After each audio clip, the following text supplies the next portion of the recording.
Yes, Neslihan Hocam. Okay. Good afternoon to everyone. We're coming to the end of the conference today.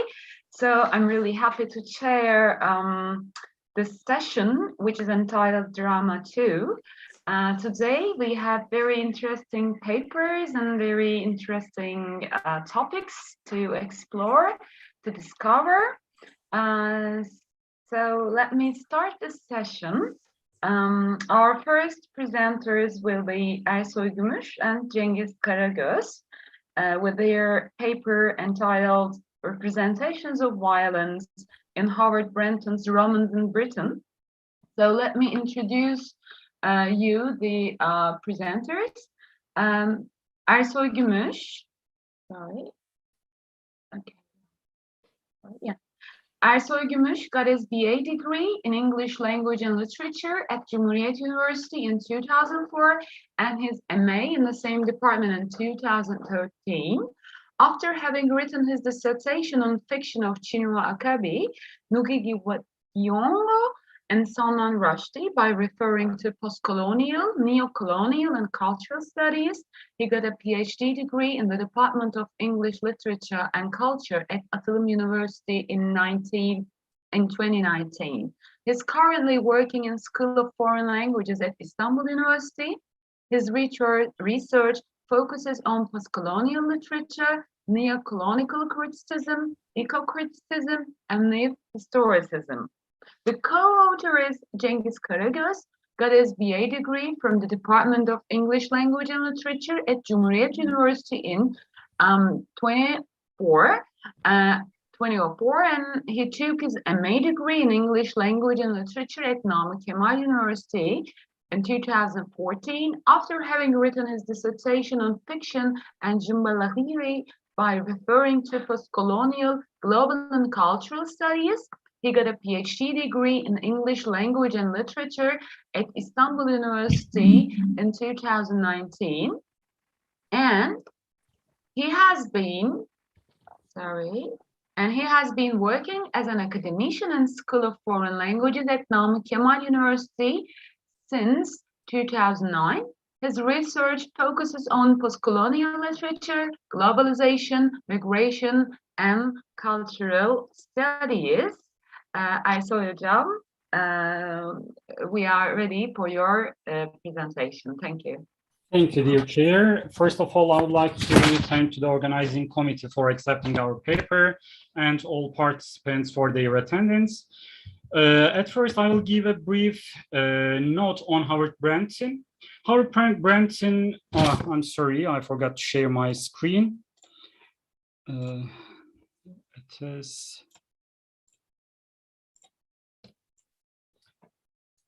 Yes, at first, Howard Branson is an English playwright and screenwriter who was born in 1942, an age during which the Second World War was ongoing. He was at first influenced by his father, who was an amateur director, and he played a part in introducing Branson to the theater as well. 1956 was a pivotal moment for Branson, as 14-year-old Branson watched John Osborne's Look Back in Anger, and he decided that he wanted to be a writer. Branson, during his career, wrote poems and novels as well, in addition to his plays. In The Romans in Britain, which was staged at the National Theatre in 1980, Branson uses the theatre as a place for social and political argument. The Romans was epic in scale and form, and controversial in content that it even led to a prosecution because of its depiction of the rape of a druid on stage. Branson reveals the social background during the writing process of the Romans that influenced him as follows. Quote, "There was an edgy desperation in the late 1970s. The Cold War was in deep freeze. The conflict in Ireland was escalating. The British labor movement was tearing itself apart. And in the streets, unemployed youth sported post-punk multicolored Mohican hairstyles. Inevitably, the play has echoes of that era. He also notes the greatest difficulty he had when he began to write the play as a weighty matter. It was what to do about a sense of overwhelming sorrow, a grief for the nameless dead, with which the material of the play is drenched. This is itself difficult to express from preface of the plays too. Branson himself tried to avoid the effects of humanism and liberalism within the dominant voice in the play. In order to do so, he takes the late 18th and early 19th century poet William Blake's proverb "from hell" as an example. Quote, "Drive your cart and plow over the bones of the dead," and figures the necessity of showing humanity as its worst. If you are not prepared to show humanity at its worst, why should you be believed when you show it at its best, in a play that attempts to do both in equal measure? Through this quotation, the violence and the graphic scenes in the romance can be justified with Branson's remark. The play, The play is divided into two parts. The first part of the romance, titled Caesar's Tooth, takes place north of the river Thames on 27th August 54 BC and following down. Here, the year 54 BC carries a major thematic significance as it coincides with the year in which the official records of British history start to be kept. Such a coincidence emphasizes that the violence has been innately evident in Britain. The second part of the play, which is titled Arthur's Grave, takes place in Britain in 515 and in Ireland in 1980. The Romans in Britain showed how Roman civilization was brought to the native British Celts, and it tried to portray the brutal reality of colonialism by drawing a parallel between the events of the Roman invasion of Britain and the behavior of the British Army in Northern Ireland. In particular, the play included a vivid and uncompromising metaphor of colonialist violation. Branson's choice of the title for the play has several uses. First, it sets Britain as a remote setting for Britain's main discourse, which is about the British presence in Ireland. As it is suggested from the title of the play, instead of using Ireland as a setting, Branson opts for a grand epic sweep from, in part 1, England on the brink of Roman invasion in 54 BC, to, in part 2, England on the brink of Saxon invasion in 515 AD. Unquote. The title also aids Branson to make the link between post-colonial invasions and the contemporary Irish situation. As Peacock asserts, the quote, suggestion of alien intrusion embodied in the play's title and illustrated in its first part is paralleled in the second by a reference to the alien presence of English troops in contemporary Northern Ireland, as akin to that of spacemen on the moon, unquote. Hence, Branson's choice of the title establishes the background for the main issues that he discusses in the play. In the romance, Branson handles the issues of imperialism, colonization, identity, cultural oppression, war, history, and myth. Robert Leach described the play as a, quote, post-colonial epic, unquote, where Branson dramatizes colonial oppression with direct reference to Ireland. Branson uses two different periods in time during which Britain was under invasion by imperial forces and relates those to contemporary British presence in Ireland. The romance, quote, offers its audience a succession of images of this colonization with all its resultant brutality as a way of approaching a tangent the particular problems caused by the English occupation of Ireland. Here, I'll start exploring the play through scenes. The first scene begins at night with two Irish refugees and criminals, Conlag and Dowie, who are on the run and were lost in the forest for 3 days. They come across a farm and decide to sleep there. In the very first scene, these two Irish refugees illustrate the violence that they are suffering from and how they are inured to this violence. Better, Dowie, if men make you live like an animal, be an animal. True, it's true. In the second scene, Conrad wakes up to find a slave girl of Celts staring at him. He wakes Dowey up, and just as they plan to kill her, three foster brothers called Breck, Marvin, and Viridio enter, and the criminals hide. The first meeting of these two groups is not a friendly one. On the contrary, when Marvin, who is a druid, notices them and learns of their criminal backgrounds, Dowey says, quote, "All right, we are criminals. All right, we murdered a man and his wife. All right, we were cursed of the land of our families, our souls taken away by the priest." And then when he adds, "I'm a Roman, come fuck your mother," unquote, Marvin slits Dowey's throat and says, quote, "ties the rope around Dowey's ankles and knots the rope around the end of the stew. It bends under the dead weight, the corpse's chest on the ground. He puts the bowl under the neck," unquote. The action here is, quote, "savage and horrifying, but is shown to be both correct and moral in terms of the codes and mores of the culture to which the young brothers belong," unquote. As Roberts asserts, Branson, quote, "Branson is not intent upon endorsing such savagery.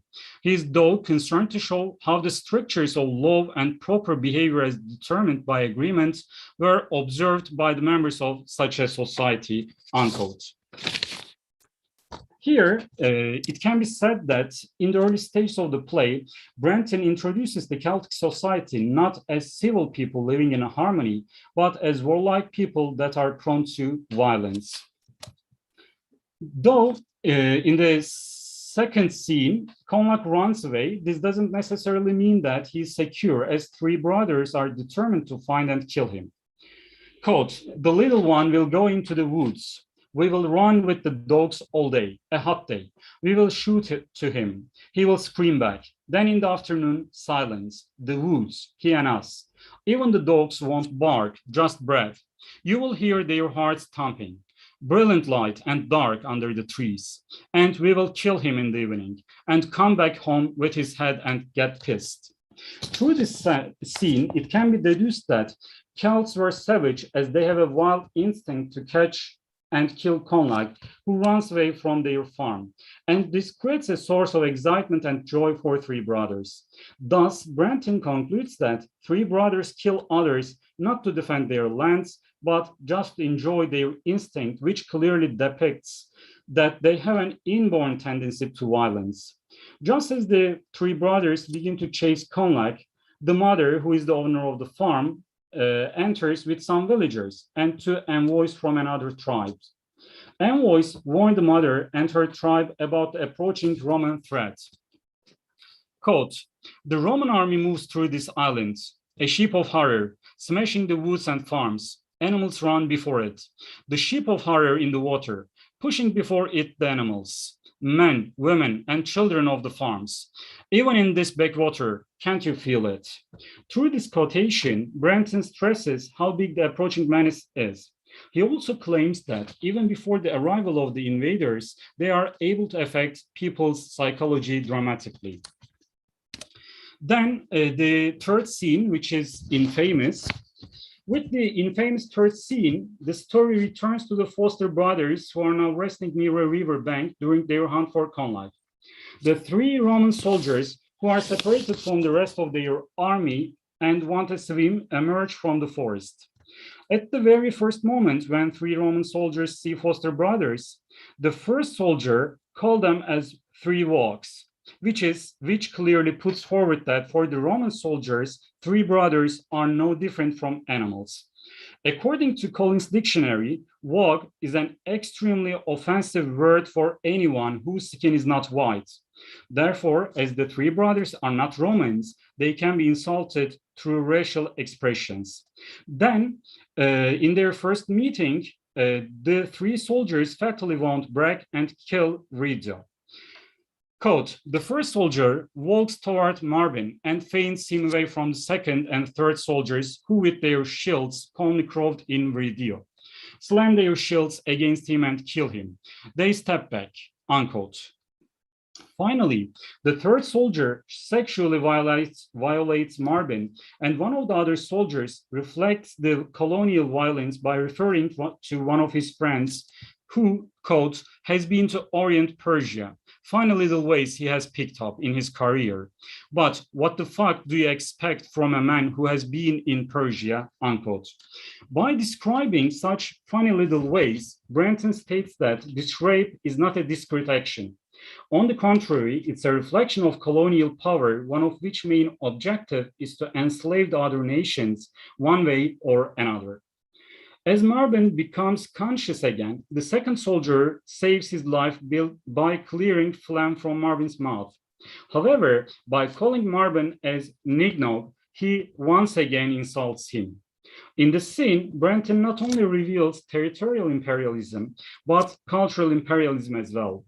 As the second soldier tries to explain the concept of empire to the semi-conscious Marvin, the third soldier shows precisely what it means by sexually violating him. Hence, it's evident, as Roberts indicates, Branson had been precise in his creation of the scene. Quote, it's a brilliant moment, deliberately designed to shock an audience into judgment. It wouldn't have worked so powerfully if the object of the rape had been a woman, and thus a confirmation for the audience that the received wisdom of how armies act doesn't need further exploration. Branson is not interested in confirming prejudice, but in forcing an audience to think, unquote. Another aspect that makes the scene so powerful is the casualness of the Roman soldiers while committing their violent acts. Branson remembers a talk with Edward Bond after a performance in which Bond stated that if the gags were removed from the play, it would be highly acceptable, and describes the situation as follows. Quote, the backlash of the scene, what horrifies is its casualness. The soldiers joke as they murder and bungle a rape. It's obscene. I have never said anything other than that scene is about a vile obscenity. I think it's true to what happens in war. It's so casual, light-hearted for the Romans, and suffering and death for the young Celts, unquote. Here, the incident becomes more significant when Marvin's status as a druid in the Celtic society is considered, as it transformed the violation to an act of symbolic implication, since the third soldier's assault signifies the desecration of an entire culture. Branson notes the background of the scene as follows. Quote, I found in several controversial scenes in the Romans in Britain that what we were dramatizing was a colonizing army meeting a culture that just by meeting it will destroy. The scene is actually called the two worlds touch, and that touch one dies. The Celtic world dies. Besides, unquote, besides the universal issues related with cultural imperialism, when the contemporary parallels of the play are considered, the scene also becomes an allegory of British presence in Ireland. Sorry, may I interrupt, Hocam? Yeah. You are exceeding the time, so okay, Hocam. Left for your presentation. It's been 20 minutes and okay, then Hocam, I'll directly go to second part and we'll give a quotation. You have 3 minutes more, okay? Okay, Hocam. Thank you. Thank you, Hocam.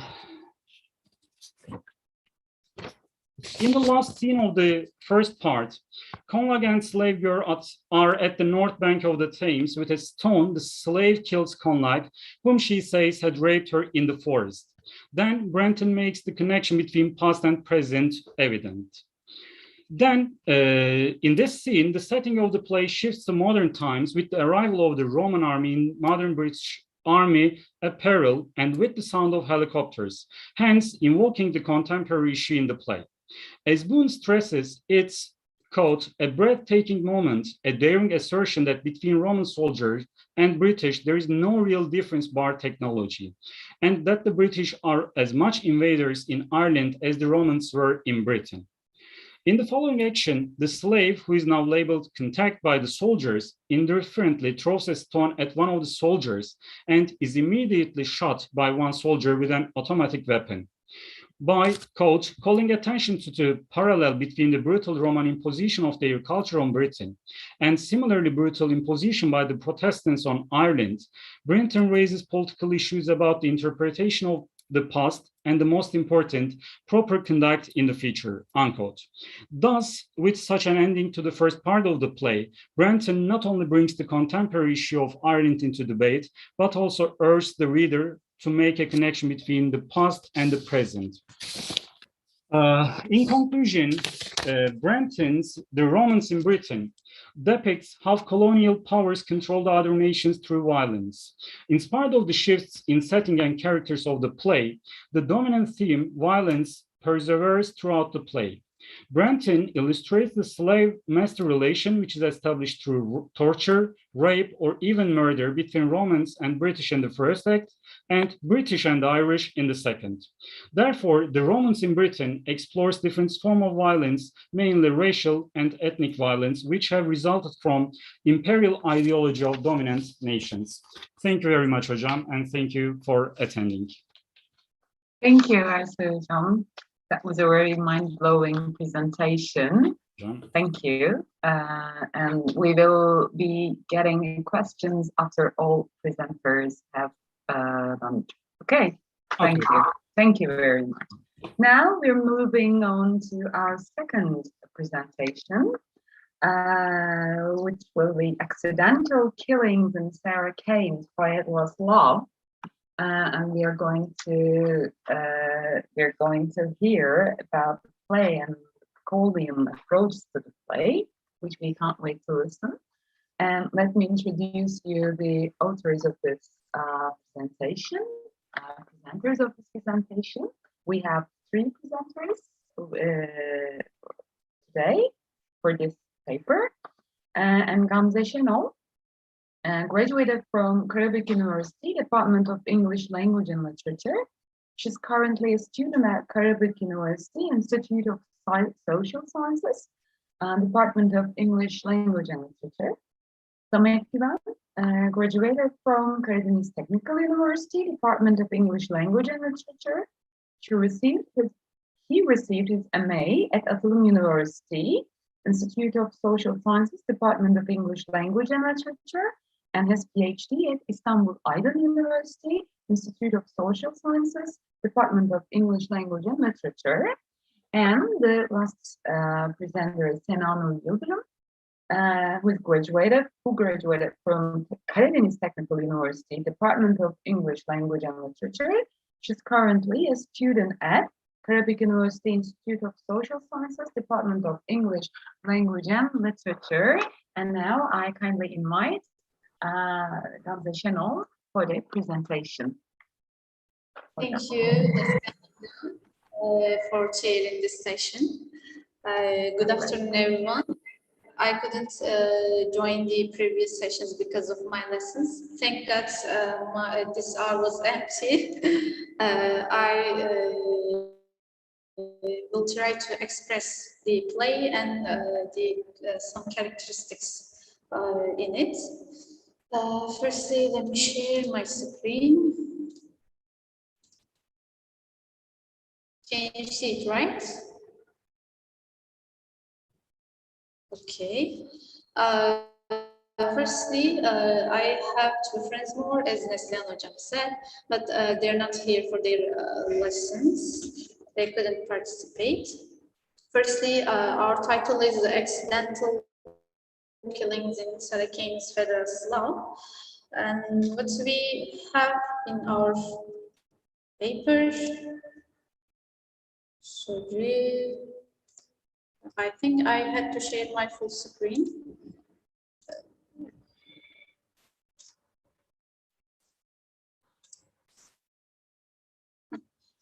The page changes now, right? Okay, because I couldn't change before. Our content includes interface theater and Sarah Kane, our playwright, and then I will mention Michel Foucault, our theorist and his theory shortly, and the play Federalist Law, conclusion, and lastly, I will show our references.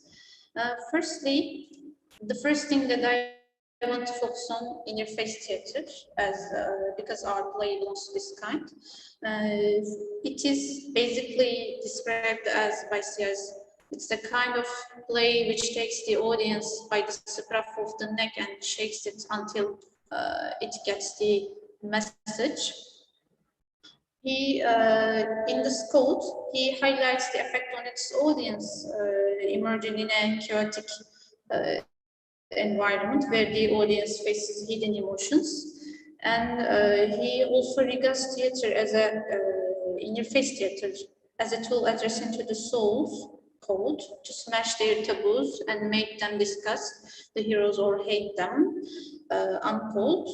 He wants to reflect, or Kane, she wants to reflect the hidden side of people in her play.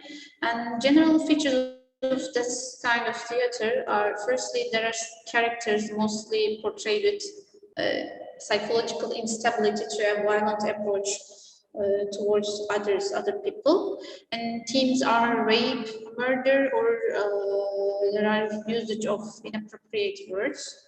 And for CS, it's quite simple to recognize an interface theater plays, as he states. I will read a quote. He thinks that characters talk about unmentionable subjects, take their clothes off, have sex, humiliate each other, experience unpleasant emotions, and become suddenly violent. He says that shortly, violence is a part of human life. And when considering his expressions through this quotation, writers try to share common features such as language, unreasoned violence, as I said in the quotation, and breaking the walls, and putting sexuality on the stage. And now I want to say something about our theorist Foucault. This is a picture of him. Michel Foucault asserts that the violence is a part of human life, and it's the dominant force shaping lives of people. And he also expresses, quote, the exercise of power can never do without one or the other, both at the same time. They are not separable, he says through this quotation.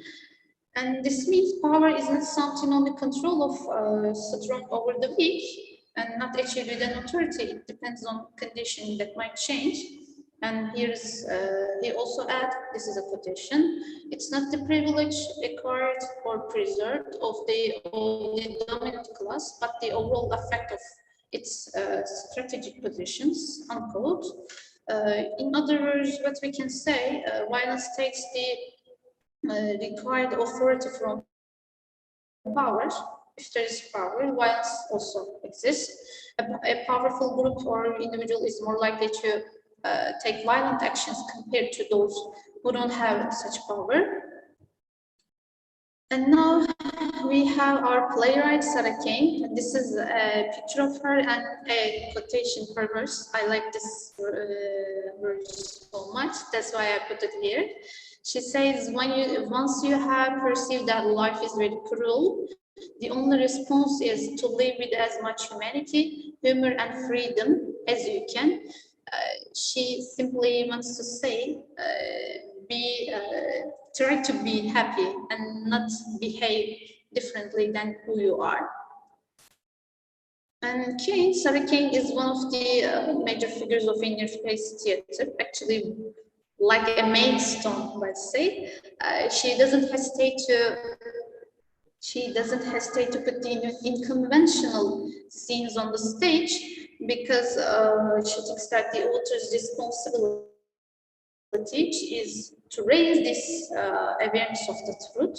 And what makes her different is that she shows the way the audience to see the truth, to see the reality. By rejecting the established view of the scenes, she prefers addressing hidden pleasures of human beings. Although she covers the theme of love in the play, it seems so, love turns into violence, and as Bichar refers in his article, Here is a quote. But violence is only a tool for Kane through which she criticizes the injustices of the world, unquote. Hence, what we can deduce from here, Kane's essential purpose is to assert a rebel against the unfair social norms and show the hidden truths or hidden sides of people. And our play, Phaedra's Love, firstly, is inspired by Seneca's Phaedra while writing Kane Disbelief.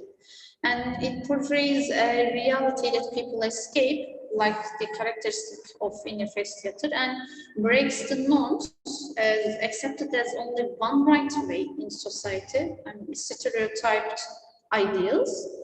And by opening the eyes of audience to real world. And her main purpose here in the play, I mean, is to represent the characters belonging to the royal family from a different perspective.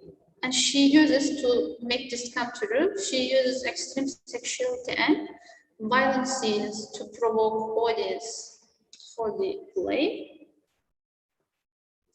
And Foucault, Michel Foucault, Arthurs, has turned his interest into power to analyze the relationship between different groups and people, sorry. He discusses that power doesn't belong to an individual or a group of people. It simply exists within ordinary flow of life. Actually, each person has this kind of power. And in the play, superiority is equal to emergence of power in sexuality. It also displays different types of violence. I mean, psychological, physical, verbal. It changes, and there are characters belonging to the royal family through which Kane attempts to criticize the corruption regardless of social class. And thus, to Kane, violence isn't dependent on gender, class, or identity, and this is a smaller approach with Foucault claiming the same idea, not belonging to an individual of power.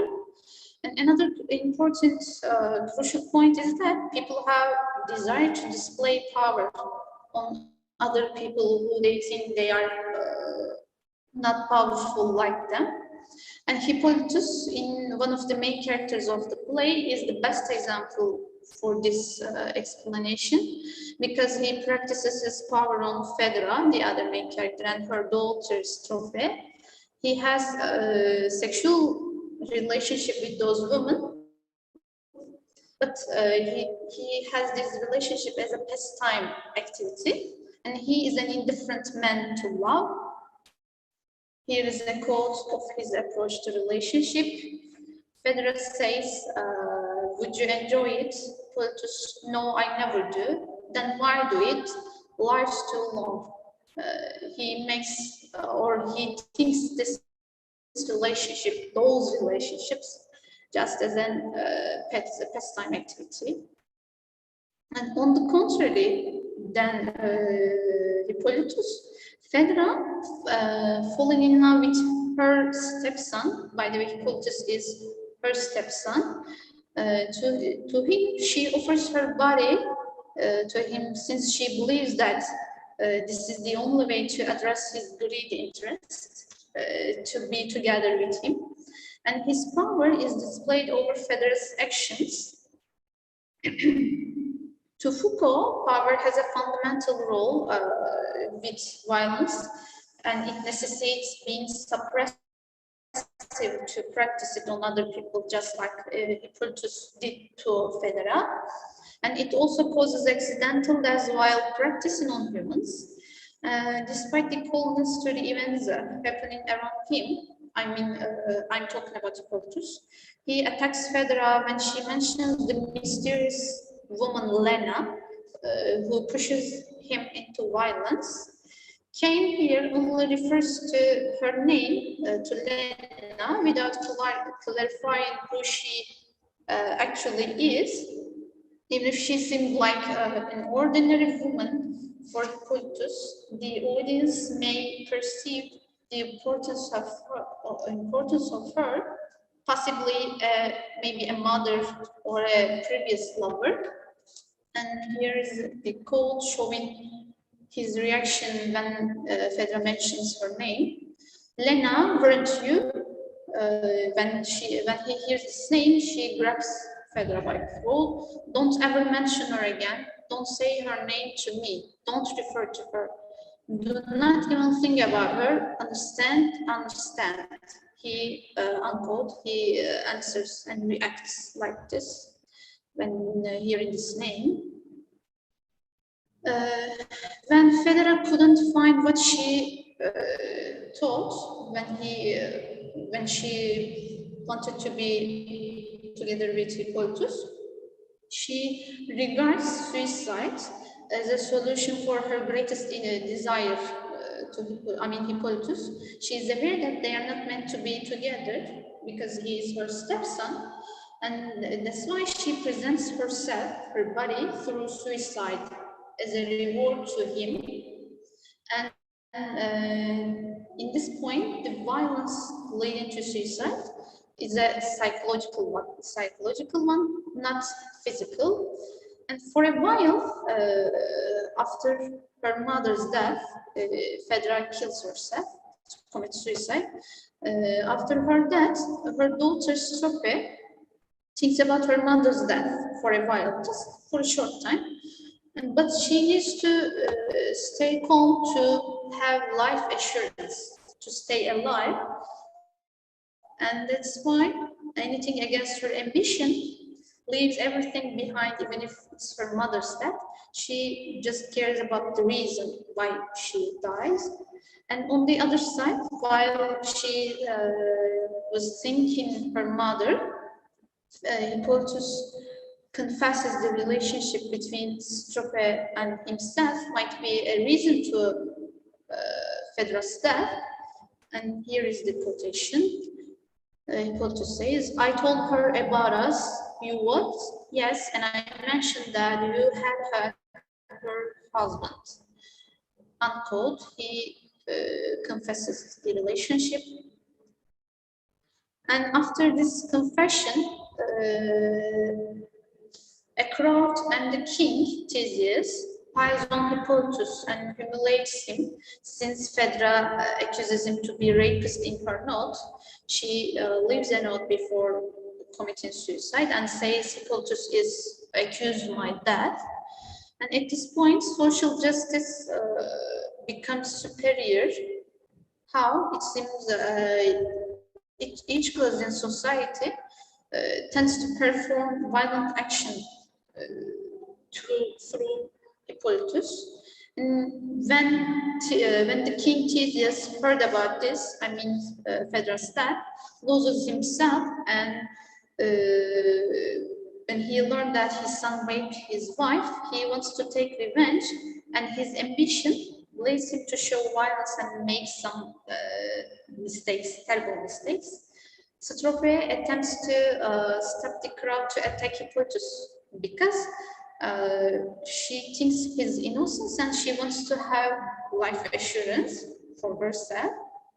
And however, while she trying to do this, the king doesn't recognize that it was she was her daughter, his daughter, sorry, and famously kills her. His own daughter. Later on, after killing, he realizes that it was her daughter and asks for forgiveness, not for raping her, just for the accusation and his actions.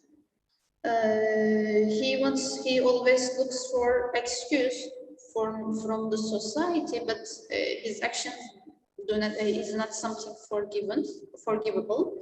And what we can say here, like rape, violence, and barbarity have been accepted as related to the oppressive societies. Theseus at this point commits suicide due to his actions because he was not forgiven for what he did to his daughter after killing her daughter. And here is a quote showing his regrets. If I'd known it was you, I would never have. To Hippolytus, you hear me, I didn't know. And he Theseus cuts his own throat and bleeds to death. Unquote. And function of power and punishment in societies is an example of how people force themselves to physical and emotional violence, as we see in the play. When the king heard about Phaedra's death, without realizing, he kills his own daughter and later on commits suicide.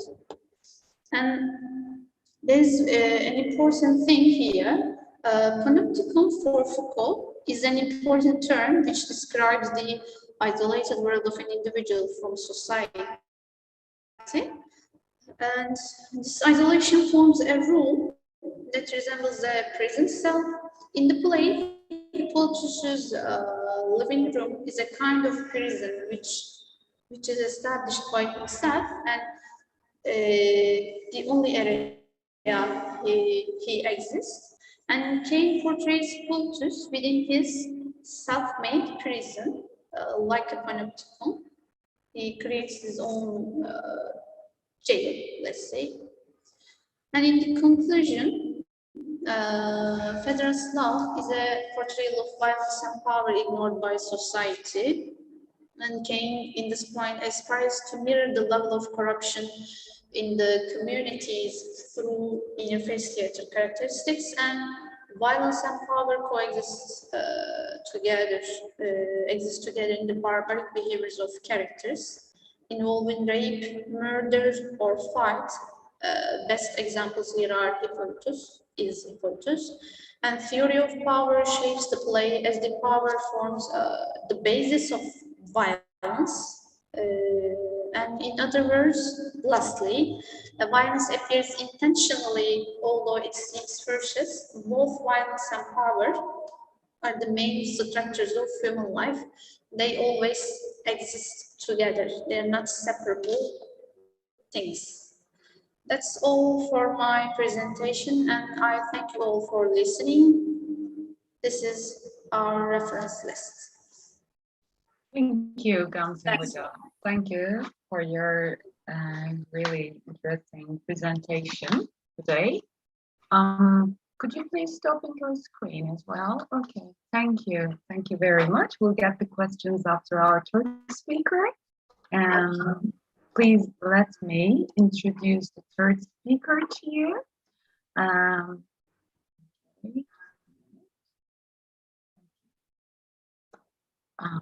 Our third speaker is Sneha Chakraborty, and with her presentation entitled Physical, Psychological, and Natural Violence in Shakespeare's King Lear, which I can't wait to listen. And Sneha, I hope I'm not mispronouncing your name. Sneha, okay, thank you. Sneha Chakraborty is currently a postgraduate student at the Department of Comparative Literature at Jadavpur University. Her research interests include Renaissance and post-colonial studies. She wants to pursue her research work and Renaissance studies and try to evaluate the positioning of race, gender, class, and the politics associated with the nature of representation in the narrative techniques. And now we're going to listen to Sneha on King Lear.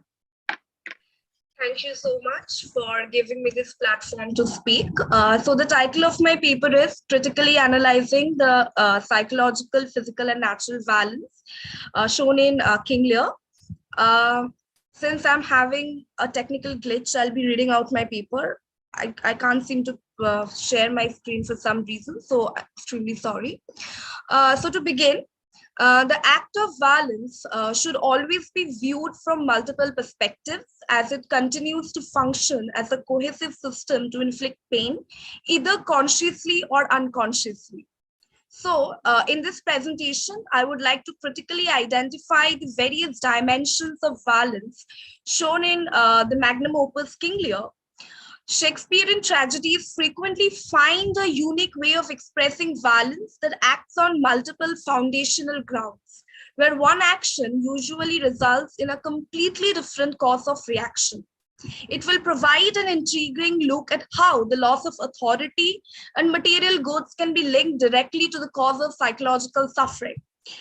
And in order to make it more interesting, I have also tried to link it with the metaphorical representation of nature and how it's been used as a symbol of power and dominance, which also portrayed the feelings beyond the character's dialogue with its imagery and took this entire dialogue into an abstract level.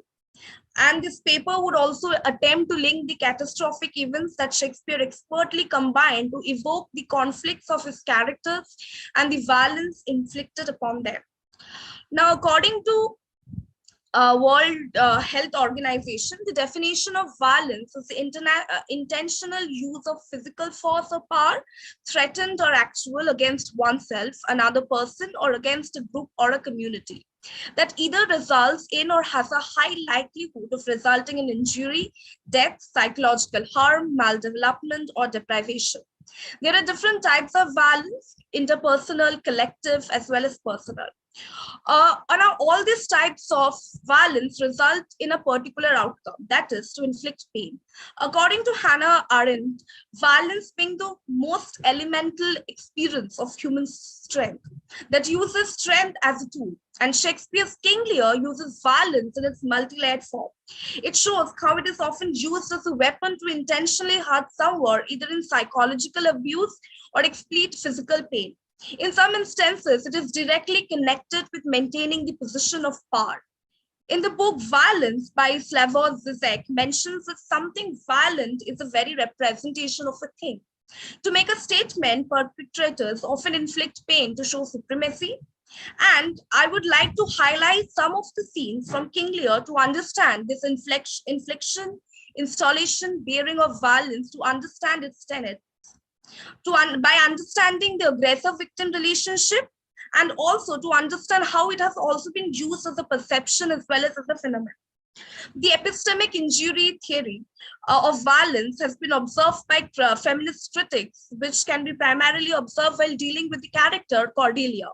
Her presence is systematically silenced, her voice distorted and misinterpreted by undervaluing her status. Her position will be thoroughly analyzed along with a constant struggle to fight against that injustice.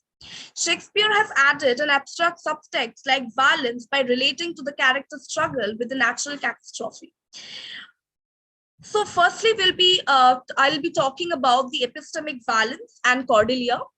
Now, King Lear issues from a certain historical and ideological situation that seeks to foreground a conflict resolving around ancestral property and the distribution of land.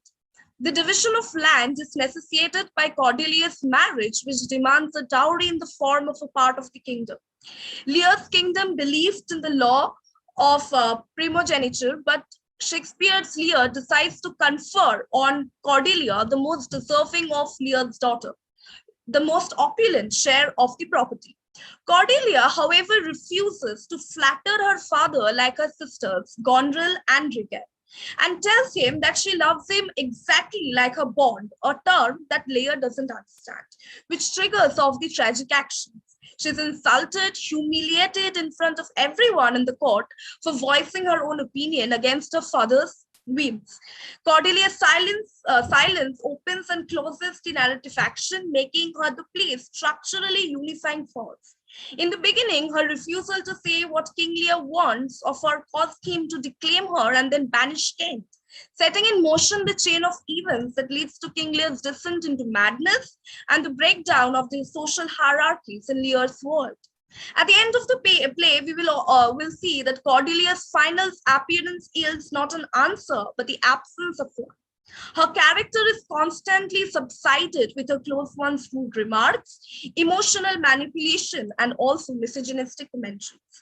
In King Lear's opening scene, Lear asks his youngest daughter what she would add to her sister's declaration of love for him. Nothing, Cordelia responds. A shocking display of cruelty follows this seemingly innocent statement. Lear's dragon, as he refers to it, is set free, and Cordelia is exiled.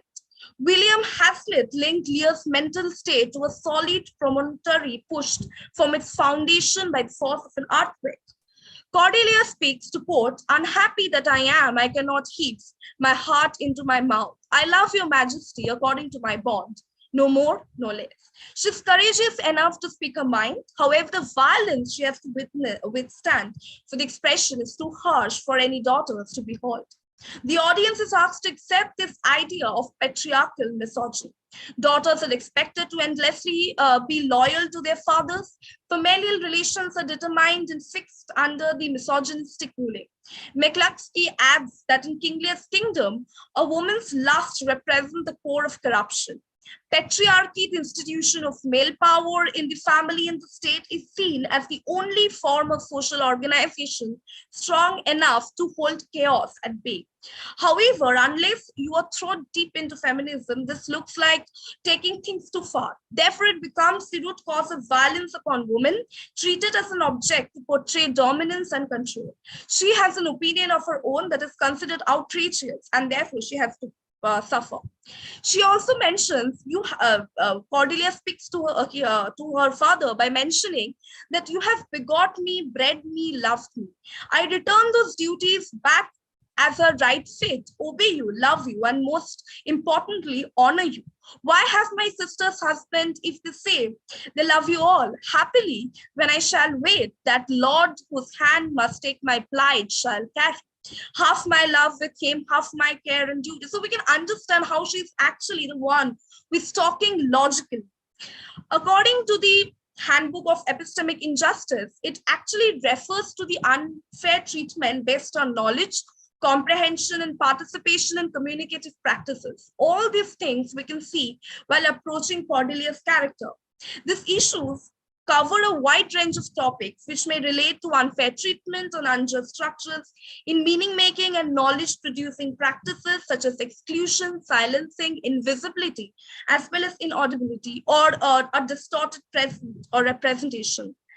Having one's meaning or contribution systematically distorted like Cordelia or even misheard, as King Lear really couldn't understand the meaning of bond as described by Cordelia.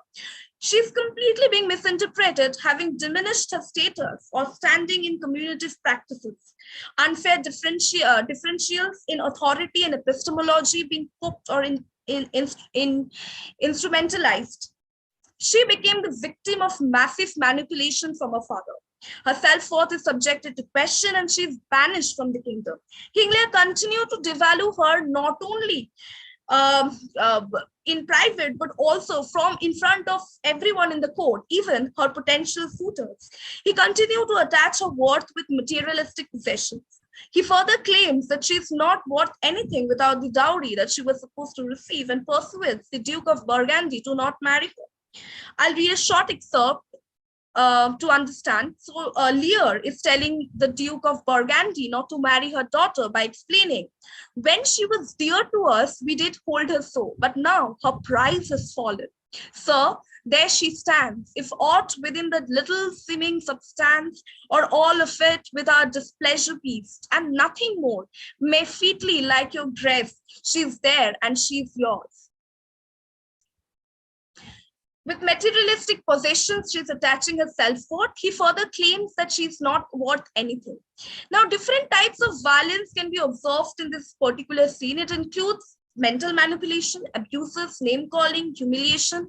It is difficult to fathom the effect and the result of the subjugation on Cordelia's mind. However, the main strength of her character, that she is remaining still in front of everything that is being told in front of her. The conversation between the Duke of Burgundy and King Lear typically illustrates the Elizabethan sanctification of the subjugated and enslaved woman.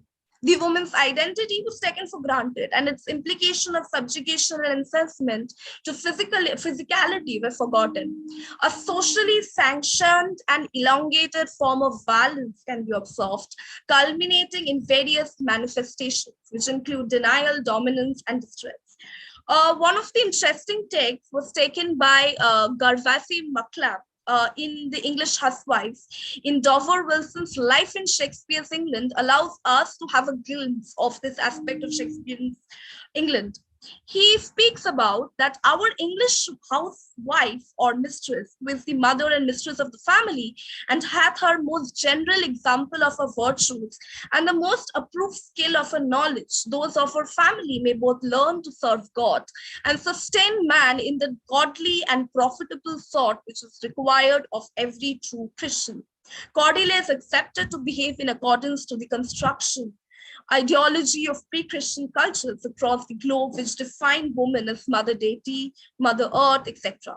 Marriage and motherhood are supposed to be significant events of the woman's life, where also the presage of the denial and extension of herself. Still, tradition extolled this very denial and extension as a passport of the category of the good woman. And Cordelia, by denying to her father, doesn't become like that. Now I'll be talking about violence and the role of nature. When Lear disowns Cordelia, he swears by the sacred radiance of the sun, the mysteries of Hecate and night, by all the operation of the orbs. In doing so, he normalizes his action toward Cordelia and thus legitimizes his power over her. When Lear discovers Regan and Goneril's treachery and releases his rage on them, while refusing to weep, the stage direction, if you're talking about the plays that has been performed, mention a storm and tempest, which can be interpreted as heavens responding to Lear's rage. This, along with the centrality of the storm in the play, helps us to understand the correspondence between Lear and nature, reinforcing the need to maintain the status quo. In Act 3, as Lear wanders around a lonely heath, a terrible storm rages overhead, intensely but ambiguously symbolic. The storm, in part, echoes Lear's inner turmoil and spiraling insanity. It's a physical, turbulent, natural reflection of Lear's internal crisis. At the same time, the storm represents nature's incredible power, forcing the powerless king to recognize his mortality and human frailty for the first time and cultivate a sense of humility. The storm may also represent divine justice, as if nature is enraged by the events of the play. Finally, the meteorological chaos is a metaphor for the political chaos that has engulfed Lear's Britain. Another aspect of violence that I'll be talking about is violence as the payback of scenes. One of the impactful scenes from the King Lear is the blinding of Gloucester. The extent of the physical violence cannot be fathomed until it is seen on stage. The evil is manifested in the entire scene by Cornwall and Regan. Both of them are cruel and bloodthirsty, as they call for Gloucester's punishment. Hang him instantly, pluck out his eyes. Even after hearing this conversation, Edmund leaves his father, which illustrates his wickedness. He has become the beast that is lurking just beneath the veneer of civilization.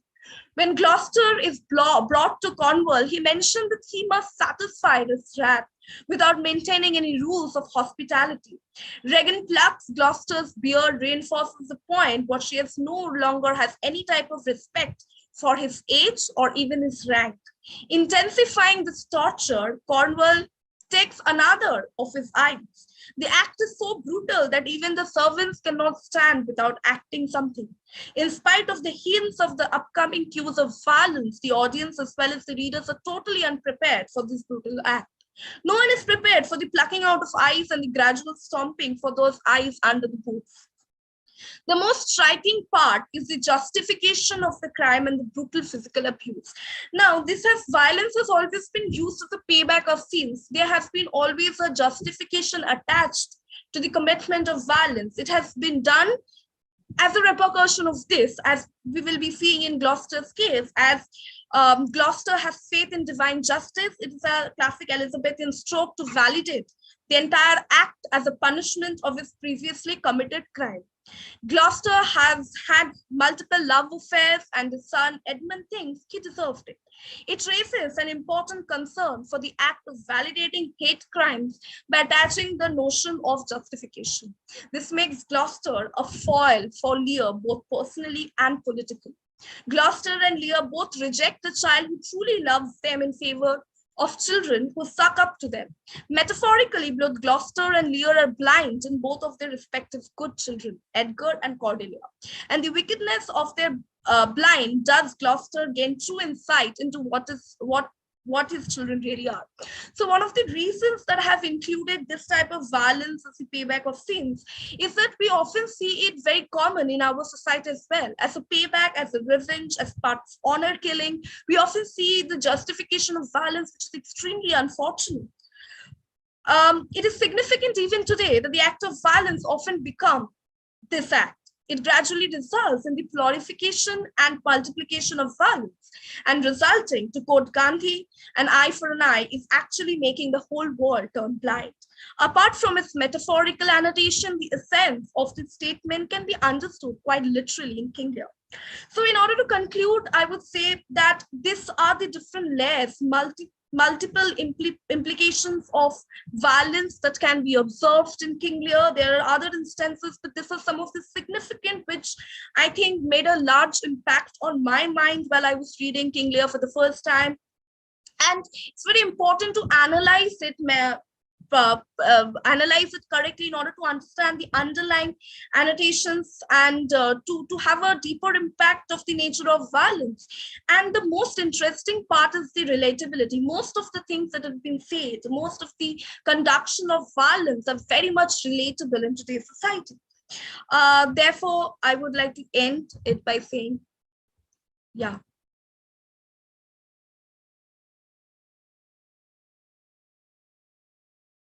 I can't hear you. I think you're on mute. Yeah, sorry. Thank you for your presentation and your thoughts on King Lear, especially, which is one of my points of interest. I mean, when I study Shakespeare. Thank you very much. And now we are ready for the questions or the comments of the participants here. If you would like to share your opinion on presentations, or if you would like to make a few remarks on the papers, you could write in the chat box, or you could just unmute yourself. And now we are ready for the questions and comments. Anyone? May I say something? Of course. I don't have any questions. I just wanted to thank the other presenters, Ersoy Hocam and Sheena. I think Sheena, they were quite good while listening. I just wanted to thank. I don't have any questions. Thank you. Let me ask a question then to one of the presenters. No? No. Okay. I would like your main focus was on Cordelia, as far as I heard, and King Lear and Lear particularly, and the nature.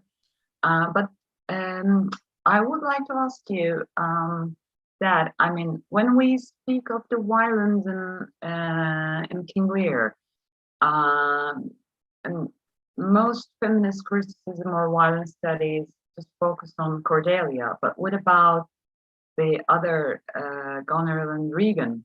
I mean, the other daughters of Lear, because when we read a play, we just see that the lines allotted for the female characters on the stage are really less. It's really less when compared to other characters. So do you think that, I mean, what do you think about the violence, which is rated against Cordelia and Regan? Because I think that they do not have right to speak or express themselves. You mean Goneril and Regan, right? Goneril and Regan, yes. So basically, as they are always the evil daughters in the text, but indeed, are they? Yeah, I mean, that's a very interesting question. Actually, as I've mentioned, in this particular, there had been restrictions. I have been focusing on Cordelia, nature, and Gloucester in order to talk. But yeah, as you have mentioned, it's very interesting. As I was very interesting to look at the childhood of. I mean, I was thinking that what might have been their rearing childhood development to be like what made Regan and Gornell the way they are, and what made Cordelia different. Maybe they have been subjugation from their father as well, because there had been repeated mention about how King Lear had always been this abusive, rude person. I mean, it's very natural to have an effect of that on their children, and Goneril and Regan specifically.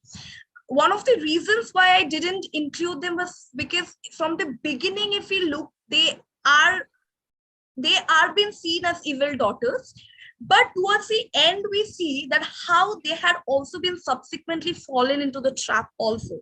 We feel, but that's not much. I don't think that, no matter, even if we consider that they have fallen the trap of the victims, that the acts that they have done should be justified in some manner. What they did was absolutely wrong for me from the very beginning. Whether it was insulting Cordelia, even when she was not speaking, they were always whispering things against her. After that, when King Lear, they had already decided that they are not going to take care of their father, no matter what happens, even before everything happens, and the plan subsequently goes in that way. So I think they are the victims, but it happens. That is not should be a justification of validating how they act from the beginning of the play. I think so, according to me. personally, I don't think that, violence of King Lear, violence perpetrated by King Lear to Goneril and Regan, by not allowing them to express themselves, can be justified, to my personal opinion, because they do not have right to speak. That's what I think about King Lear. I see him like as a, like a pathetic king. A really patriarchal one. That's what I think. We may discuss it later, maybe. But he says one of the most inspiring quotes that I have ever, like when I read King Lear, it was very inspirational for me. That's the least I can say. It's amazing. Yeah. Yeah, thank you very much. Any other comments or questions from other participants here?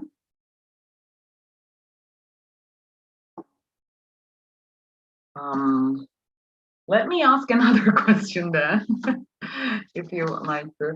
Aysu Hocam, my question is for you. Yes, Hocam. Here, the play offers, like the Romans in Britain, offers a, let's say, a contemporary context. Yeah. For a well-known problem, let's say, like the colonialism. I was wondering whether, you have something to say about the performance history of Romans in Britain. Yeah. Because as far as I know, Howard Britton himself has written something written something lately. Am I right about Britain? But now, what about now? In the century that we are living. As far as I know, for the first time, the Romans in Britain was shown in 1980, and after the first show, after the first play, there were great concerns among the audience because the rape of a druid, especially on the stage, was harshly criticized.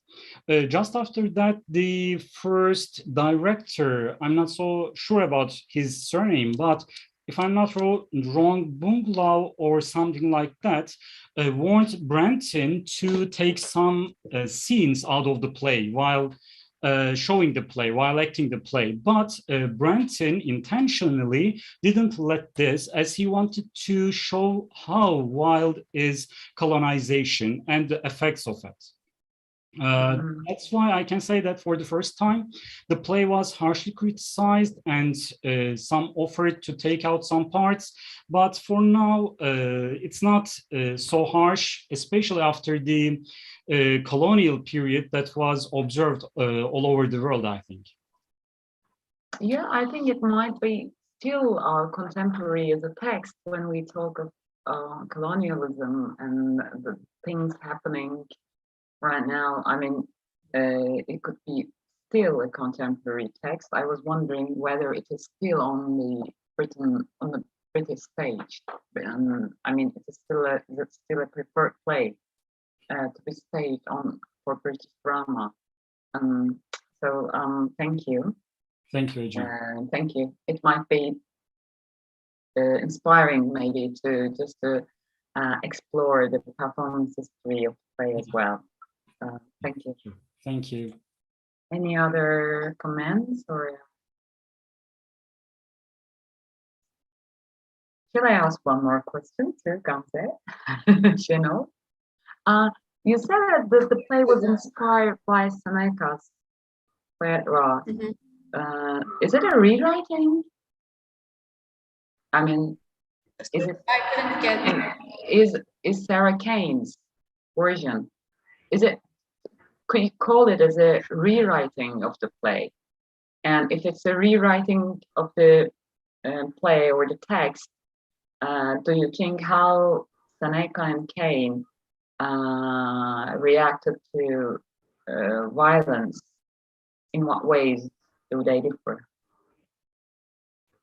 She just inspired from Phaedra, and she wanted to bring an approach to history. By the way, she makes a connection between Princess Diana's death, between Phaedra, because she thinks that her death is not an accidental killing. That's why, even if it seems accidental, she's killed deliberately.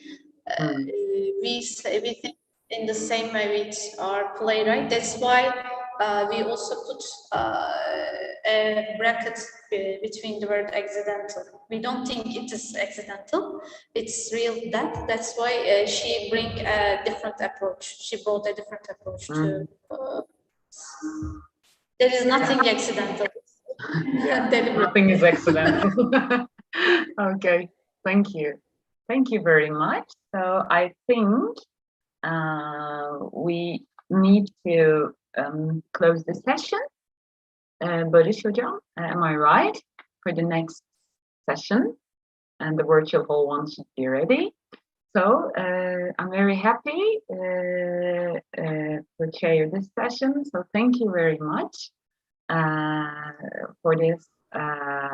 Oh, thank you. Thank you, Senator Writers. You have been a great chair. Thank you very much. So nice to meet you all. I hope to see you in other conferences. Nice to meet you too. Thank you. Bye bye. Thanks a lot. Bye. Such an inspiring. Thank you very much. Thank The you. papers were really interesting. I mean, they inspired me. I mean, I'll have a deeper look in the plays. So thank you very much. Thank you. Bye bye. Bye.